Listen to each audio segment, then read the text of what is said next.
Hoje nós vamos ver, irmãos, porque muita gente às vezes acha que o que eu estou falando é uma espécie de moralismo, que nós somos legalistas, que na verdade nós somos ultrapassados, a gente devia entrar no espírito da modernidade. Eu quero mostrar para você que a palavra de Deus recomenda isso, e a palavra de Deus é sempre a mesma. Eu quero falar hoje sobre a santificação segundo Pedro. Abra na primeira carta de Pedro, e nós vamos ver de forma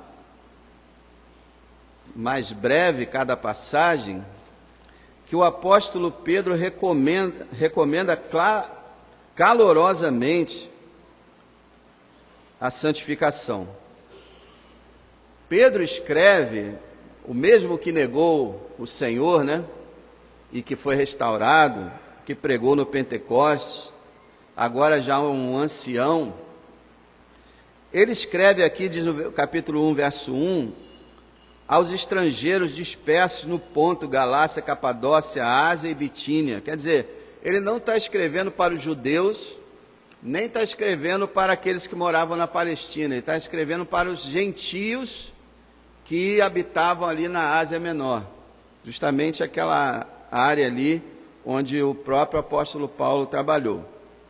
Então nós vamos ver que são dois os temas principais nessa carta: sofrimento e santificação. Ele recomenda santificação no meio do sofrimento, porque ele escreve naquela época, vocês sabem, hoje ainda existe isso, mas não no nosso país por enquanto, mas havia muita perseguição no início da igreja. Muita gente estava sendo presa, estava perdendo seus bens, estava morrendo. Nessa época já, provavelmente, Nero já estava reinando e fazendo atrocidades com os cristãos, e Pedro escreve para eles, e ele vai falar sobre a importância da santificação. Veja, por exemplo, no capítulo 1, verso 14, ele diz assim: como filhos obedientes, não se conformando com essa palavra, que ninguém conhece mais no vocabulário, concupiscências, ela significa desejos maus, cobiça, e muito assim relacionado à área sexual. Então, desejos maus. Então ele diz, não se conformem, quer dizer, não se amoldem a esses desejos maus que antes havia na sua ignorância. Então ele está dizendo, quando vocês eram ignorantes, quando vocês não eram cristãos, vocês eram dominados por esses desejos maus. Mas agora, como filhos obedientes, não se conformem com isso. Você sabe que o carnaval é movido a sexo, drogas e álcool. E Pedro está falando aqui, não se conforme mais com isso. Aí olha o verso 15. Mas como é santo aquele que os chamou, sejam vocês também santos em toda a sua maneira de viver. Porquanto escrito está, sejam santos, porque eu sou santo. Olha, ele cita Levítico, o livro que quase nenhum cristão quer saber de ler. Ele cita Levítico. Tem muito cristão hoje que fala, isso aí é lei. Ele cita Levítico, lei. Nós como cristãos, nós não estamos mais debaixo do jugo da lei, nem da condenação da lei. Mas a lei deve ser obedecida por nós por amor e gratidão a Deus. Então, lá na lei, em diversas partes do livro de Levítico, Deus falava, sejam santos porque eu sou santo. O nosso Deus é santo, e nós somos chamados, como diz o verso 15, a ser santo em toda a nossa maneira de viver.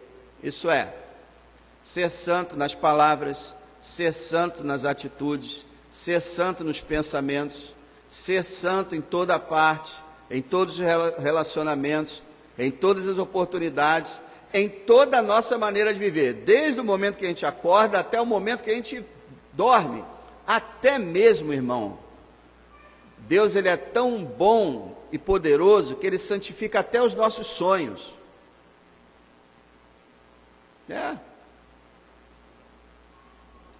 Eu creio que raramente um cristão sonhe que está traindo seu cônjuge. Nunca vi isso. O cristão sonha que está numa orgia. Até mesmo os sonhos do cristão são abençoados. Uma coisa incrível. Aí quer dizer, primeira razão para ser santo, Deus mandou. Você tem um Deus que é santo. O mundo tem um Deus que é carnavalesco. O Deus do mundo aceita qualquer coisa. Não tem problema com ele não. Mas o Deus verdadeiro, o Deus do cristão, o Deus da igreja, o Deus da Bíblia é santo, santo, santo. Então você imagina com que olhos Deus vê essa abominação. Veja, ele continua, verso 17. Se vocês invocam por Pai aquele que sem acepção de pessoas julga segundo a obra de cada um, andem em temor durante o tempo da sua peregrinação. Olha, mais um argumento que Pedro usa. Se nós temos por Pai um juiz perfeito, que julga sem parcialidade, que julga retamente a cada um segundo as suas obras, então vamos andar em temor. É isso que, não é eu que estou falando não, é ele que está falando. Vamos andar em temor, isso é, com medo de pecar. Porque Deus vai julgar. Ainda que você seja salvo e Deus não vai te condenar mais, mas Ele vai te julgar pelas suas obras e te dará galardão ou não. E se Ele te pegar em pecado, Ele vai te corrigir, isso é, Ele vai te castigar. Então tema o seu Deus. Ele é um fogo consumidor. Não é brincadeira. Deus é muito sério. Então ele apresenta o argumento de que Deus mandou a gente ser santo, que Deus é juiz e a gente tem que tomar cuidado. E o outro argumento é o preço que foi pago para que a gente pudesse ser santo. Verso 18. Sabendo que não foi com coisas corruptíveis como prata ou ouro que fostes resgatados da sua vã maneira de viver, que por tradição receberam de seus pais, mas com o precioso sangue de Cristo, como de um cordeiro imaculado e incontaminado. Isso é, Pedro está dizendo, seja santo, porque o seu Salvador sangrou até a morte para você ser santo.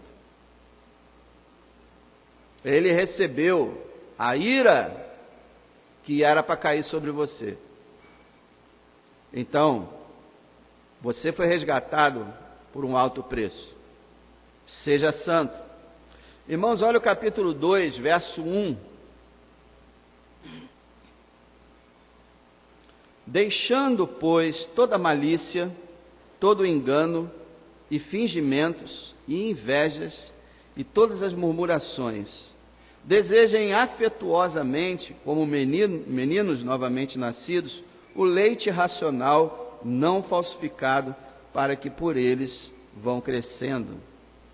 Veja, aqui, santidade, irmão, santificação, não tem a ver só com imoralidade sexual, não. Tem a ver também com malícia, engano, fingimento, inveja, reclamação. A prática de pecados.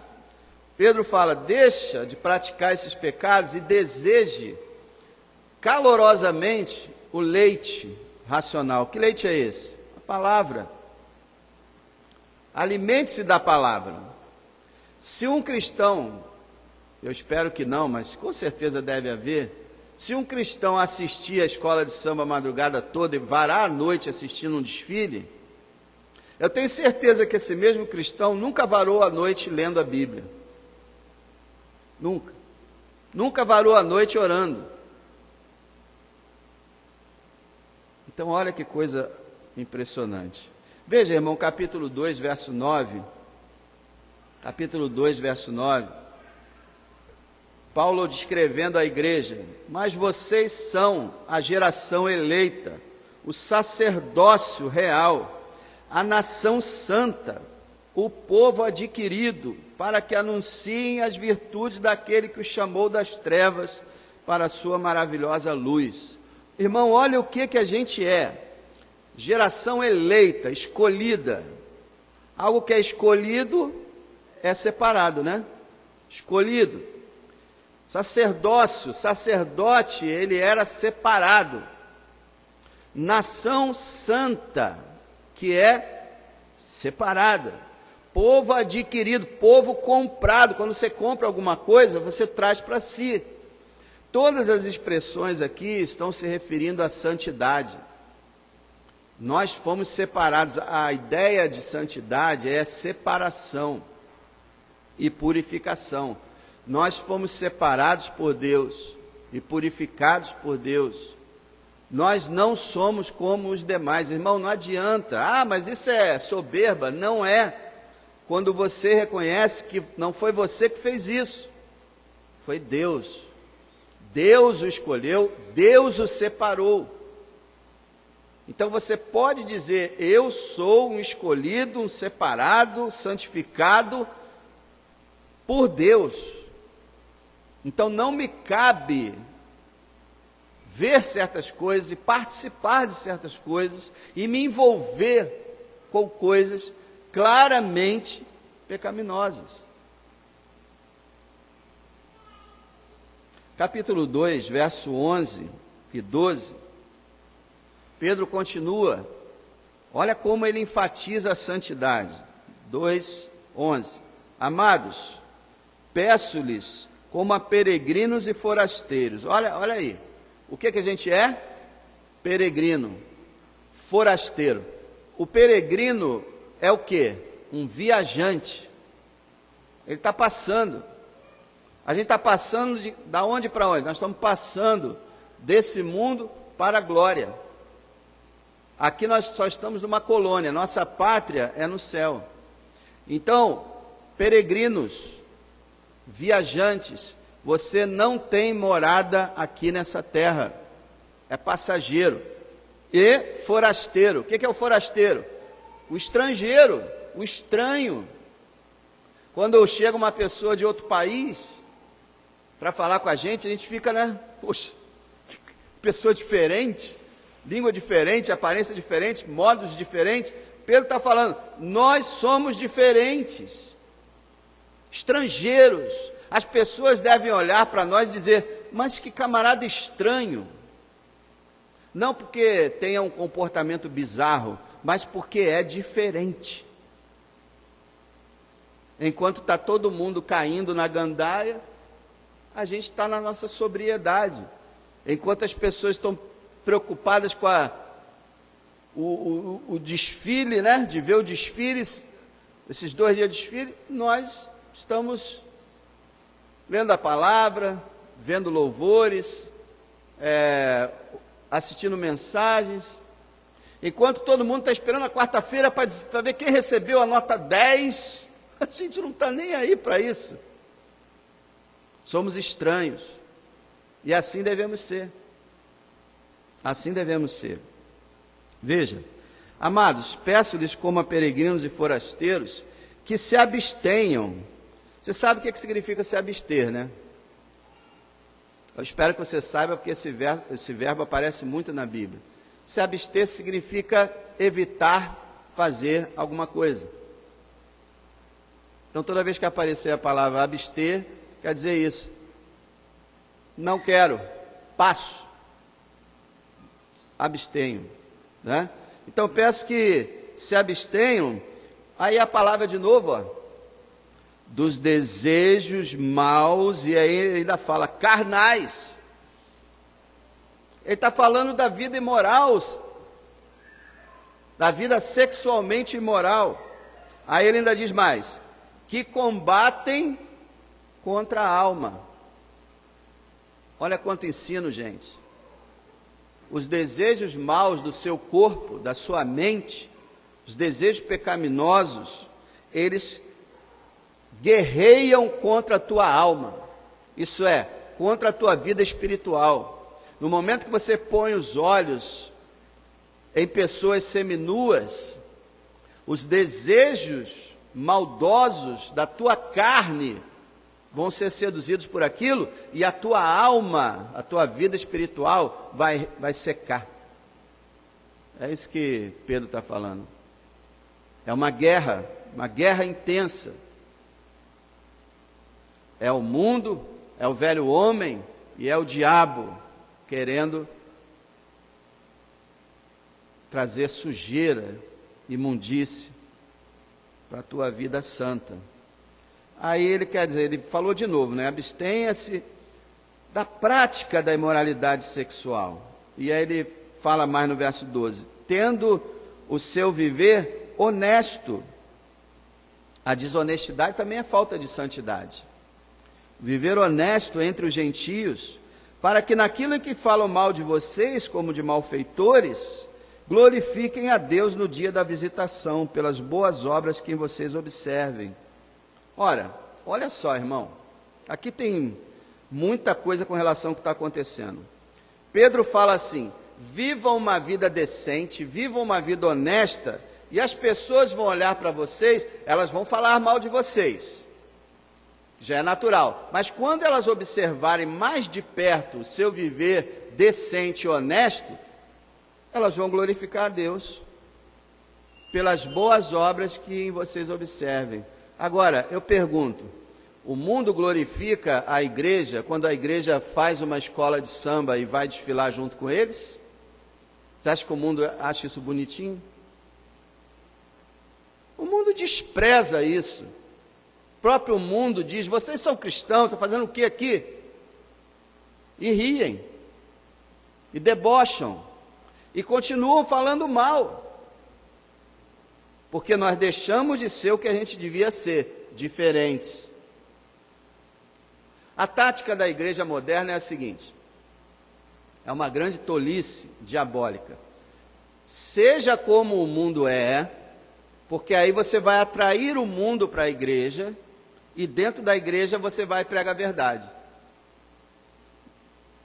A Bíblia fala, seja diferente do que o mundo é, e o mundo será atraído pela diferença da igreja. Aonde está isso? Jesus falou, vocês são o sal da terra e a luz do mundo. O sal é diferente o sabor dele da comida. A luz nem se fala, totalmente diferente das trevas. Quando as pessoas veem um povo diferente, é que elas ficam encantadas. Não quando elas veem igual. É um grande erro isso. E a Bíblia está ensinando, irmão, não sou eu, o pastor que tem essa visão. Não, irmão, estou te mostrando aqui Pedro falando. Seja diferente, seja santo, e as pessoas vão ser atraídas. Capítulo 4, versículo 1, de novo Pedro vai insistir, Ora, pois, já que Cristo padeceu por nós na carne, armem-se também com este pensamento, que aquele que padeceu na carne já cessou do pecado, para que no tempo que lhes resta na carne, não vivam mais segundo, aí de novo a mesma palavra, né?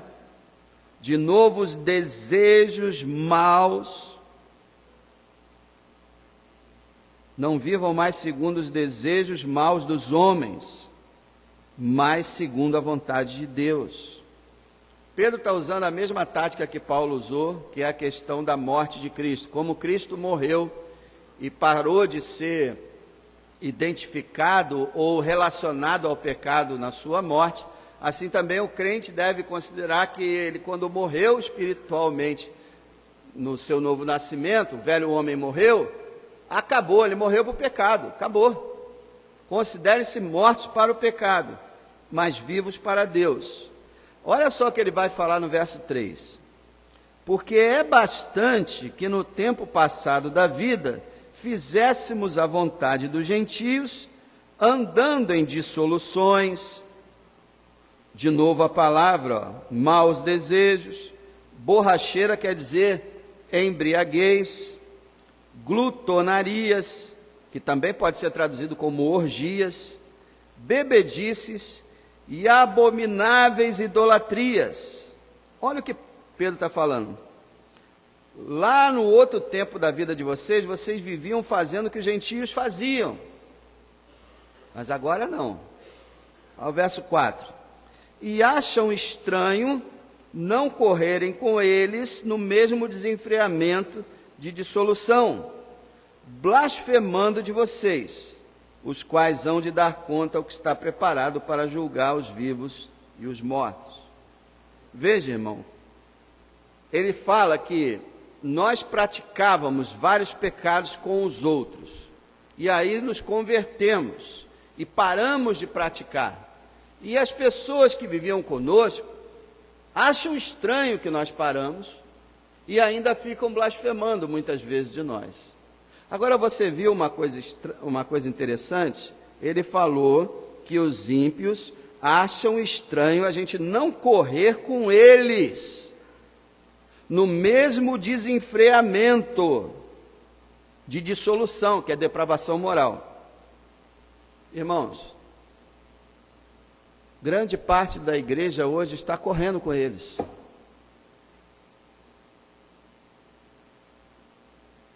Pedro está falando aqui, os ímpios acham estranho que vocês não corram mais com eles, mas muitas alas da igreja moderna estão correndo com eles, estão competindo com eles, estão desfilando com eles, estão tocando samba com eles, fazendo marchinhas com eles.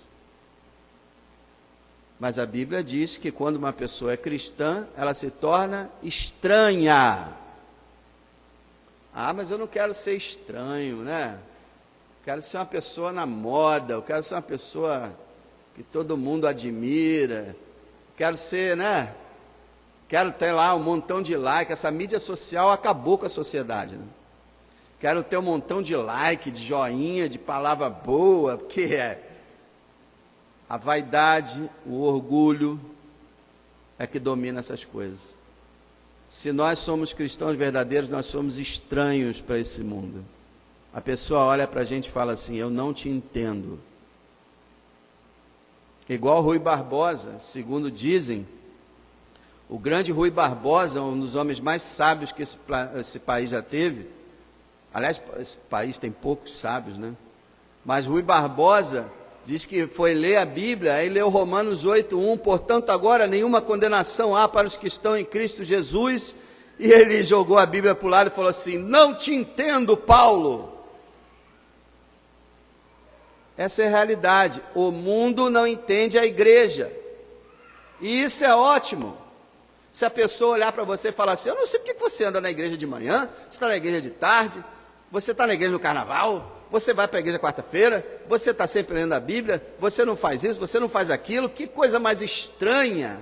Opa, peregrinos e forasteiros, estranhos nesse mundo, diferentes.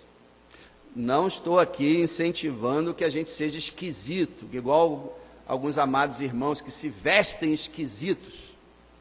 Não estou aqui incentivando isso, que a gente seja pitoresco. A nossa maneira de viver é que deve ser diferente. Irmãos, capítulo 4, verso 7. Já está próximo o fim de todas as coisas. Portanto, sejam sóbrios e vigiem em oração. Isso aqui é santidade. Sobriedade. Sobriedade é o contrário de alcoolizado, drogado, enfeitiçado.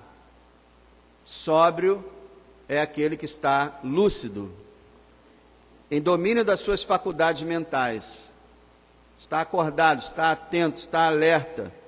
Sejam sóbrios e vigiem em oração, porque o fim está próximo. Irmãos, talvez esse seja o último carnaval. Quem sabe? A gente só sabe que o fim está próximo. Talvez esse carnaval nem termine. Talvez no meio de toda essa folia, de toda essa depravação, desse abuso e dessa blasfêmia, os céus se abram e o grande rei venha julgar a humanidade. Talvez a falsa alegria termine e se descubra que esses que estão na folia, na verdade estão perdidos. É tudo máscara. Irmão, não inveje a alegria do ímpio, tá? O cristão não é aquele que diz assim: no passado eu já fiz muita coisa no carnaval, me diverti muito, mas agora eu sou crente, eu não posso mais fazer essas coisas. Puxa, eu tenho que me controlar. Bem que eu queria não ser crente para poder fazer aquelas coisas de novo. Para, você não é crente. Você não é crente. O crente não diz: eu queria não ser crente para poder fazer isso e aquilo, aquilo outro. Sejam sóbrios. Capítulo 4, verso 14. Se pelo nome de Cristo são vituperados, significa que humilhados, envergonhados, bem-aventurados são, porque sobre vocês repousa o Espírito da glória de Deus. Que nenhum de vocês padeça como homicida, ou ladrão, ou malfeitor, ou como que se entremete em negócios alheios, mas se padece como cristão, não se envergonhe, antes glorifique a Deus nessa parte. Pedro está falando, e isso acontece muito, tá? Tem crente que fala que é perseguido, mas ele não é perseguido por ser crente, ele é perseguido por ser caloteiro, por ser mentiroso, por ser brigão, por ser falso, por ser fofoqueiro, caluniador. Tem crente assim, né? Ele não é crente, lógico, né? Só tem o nome. Então Pedro está falando, ó, se você sofrer porque você cometeu um assassinato, você é ladrão, malfeitor, e se mete na vida dos outros, então você está sofrendo por razão, e não vai ser recompensado porque está sofrendo. Agora, se você sofre como cristão, aí sim, não se envergonhe, mas glorifique a Deus. Então, meu amado, se você sofre, se as pessoas te acham estranho, falam mal de você, debocham de você e te ridicularizam, porque você é cristão, dê glória a Deus, irmão. Está aqui, ó, glorifique a Deus, louvado seja Deus, porque as pessoas estão percebendo que eu sirvo a Deus, isso é bom para eles. Vocês viram aqui quantas passagens sobre santificação? Quantas vezes Pedro repetiu a palavra concupiscência, desejos maus, depravação sexual, imoralidade, nudez, sensualidade. O pessoal fala assim: não, tem nada a ver desfile de carnaval, não. Não tem não. Quem banca é a Rede Globo, e traficantes e bicheiros são os que bancam isso. Quando você vê, 90% daqueles que estão desfilando estão dançando eroticamente e seminus. E você acha que o cristão pode ver isso? Que tempos que nós estamos vivendo, irmãos. Avivamento, bateria de escola de samba. E não falem nada contra isso. Isso está certo. Um homem que durante décadas e até hoje é pregador, tem uma igreja que tem centenas de igrejas no Brasil. Nunca haverá avivamento onde houver mundanismo. Nunca haverá avivamento onde houver imoralidade. Nunca haverá avivamento onde não houver santidade. Então, irmão, se você tem alguma espécie de atração por essas coisas, que já está errado, mas renuncie à tentação e se afaste disso. Consagra a tua vida a Deus. Não dance com o diabo.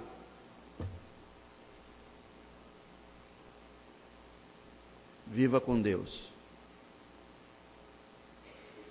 E, irmão, não é aceito nem essa questão de é brincadeira, é inocente, é a festa deles, tadinhos. Não. É pecado aberto, descarado, ofensivo, é blasfêmia contra Deus. Claro que a gente não vai sair ofendendo as pessoas, lógico que não. Mas dentro de nós mesmos nós sabemos o quão vil isso é. E se você é cristão, tire os pés disso. E mantenha-se com o coração puro diante de Deus. Se você tem alguma tentação, irmão, falo com você de novo. Ora a Deus para que te encha do Espírito Santo, para que você tenha nojo disso. Nojo, que é o que nós devemos ter pelo pecado. Novamente explico, não das pessoas, nós amamos as pessoas, mas nojo do pecado. Eu tenho reparado que com o tempo, você vê, nessa região todinha aqui ao redor da minha casa, não vi uma música, graças a Deus. Tomara que continue assim. Talvez na tua rua lá possa ter tido. Mas o carnaval já tem perdido a sua força no decorrer dos anos, por causa do número de evangélicos. O carnaval tem perdido. Antigamente, carnaval era bloco de rua, barulho em tudo quanto era lado, e todo mundo pelado na rua. Hoje está diminuindo bastante, graças a Deus. Eu espero em Deus que um dia o Brasil não seja mais conhecido pelo carnaval, pelo samba, pelas mulatas e pelo futebol, mas que o Brasil seja conhecido por um povo honesto, trabalhador e cristão. Tudo é possível para o nosso Deus.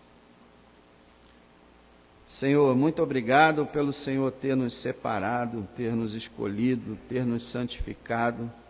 Nós que também já participamos dessa coisa abominável aos teus olhos, mas o Senhor nos perdoou, nos purificou, e nós te louvamos por isso.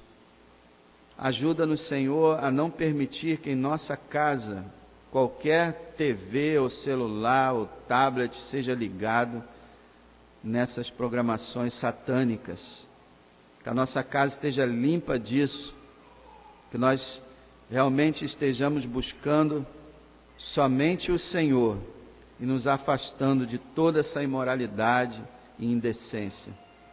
Sabemos que as coisas estão tão difíceis que o carnaval parece que é o ano todo, que o ano todo a gente vê a indecência e a imoralidade pelas ruas, na TV, na internet, e como o Senhor nos ensinou, nós temos que praticamente arrancar os olhos para não contemplarmos a maldade.